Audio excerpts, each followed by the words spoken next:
ফেব্রুয়ারির প্রথমার্ধেই নির্বাচন। রাজনৈতিক দলগুলোর মধ্যে রীতিমতো আলোচনা শুরু হয়ে গেছে অন্তর্বর্তী সরকার কতটুকু প্রস্তুত আসন্ন নির্বাচন আয়োজন করতে।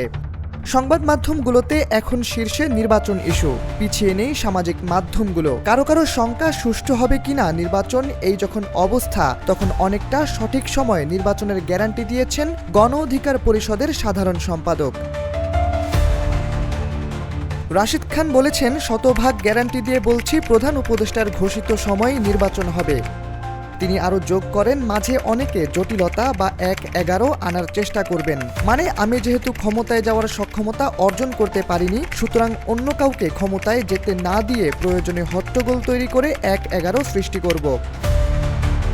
১৩ আগস্ট সকালে সামাজিক যোগাযোগের মাধ্যম ফেসবুকে তিনি এসব কথা লেখেন। তিনি বলেন, ছাত্রদের দল গঠনের জন্য প্রধান উপদেষ্টা পর্যাপ্ত সময় দিয়েছেন, কিন্তু একের পর এক বিতর্ক প্রধান উপদেষ্টা সহ বাকিদের বিব্রত করেছে। উপদেষ্টারা আর কারো দায় নিতে চান না, যে কারণে ঐক্যমতের ভিত্তিতে সংস্কার ও বিচারের একটা গতিপথ তৈরি করে নির্বাচন দেওয়ার মাধ্যমে শুভ বিদায় নিতে চান।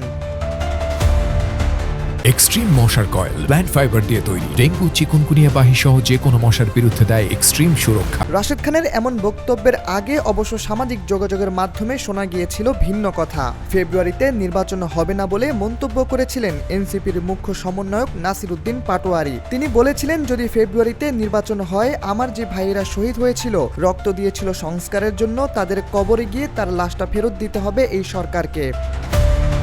এদিকে রাজনৈতিক বিশ্লেষকরা মনে করছেন, নির্বাচন ইস্যুতে অন্তর্বর্তী সরকারের ভিতর এক অদেখা চাপ বিরাজ করছে। প্রয়োজনীয় সংস্কার শেষ হওয়ার আগেই নির্বাচন আয়োজনে দেশ কতটা সফল হবে তা নিয়েও নানা মহলে রয়েছে প্রশ্ন। এসবের ভেতরেই শোনা যাচ্ছে ওপার বাংলায় আওয়ামী লীগের সক্রিয় হওয়ার গুঞ্জন। সব মিলিয়ে এখন নির্বাচন ইস্যুতে পরিস্থিতি বেশ উত্তপ্ত। নিজের পোস্টে রাশিদ খান আরও লিখেছেন, ষড়যন্ত্র হলে ঐক্যমতের ভিত্তিতে প্রয়োজনীয় সংস্কার শেষে যথাসময়ে নির্বাচন হবে। এটা ডক্টর মোহাম্মদ ইউনূসের ওয়াদা। তিনি কারো ফাঁদে পড়ে ওয়াদা ভঙ্গ করবেন না। তিনি রাজনৈতিক দলগুলোকে অযথা সময় নষ্ট না করে গণমানুষের কাছে নিজ নিজ দলের লক্ষ্য উদ্দেশ্য তুলে ধরার আহ্বান জানান।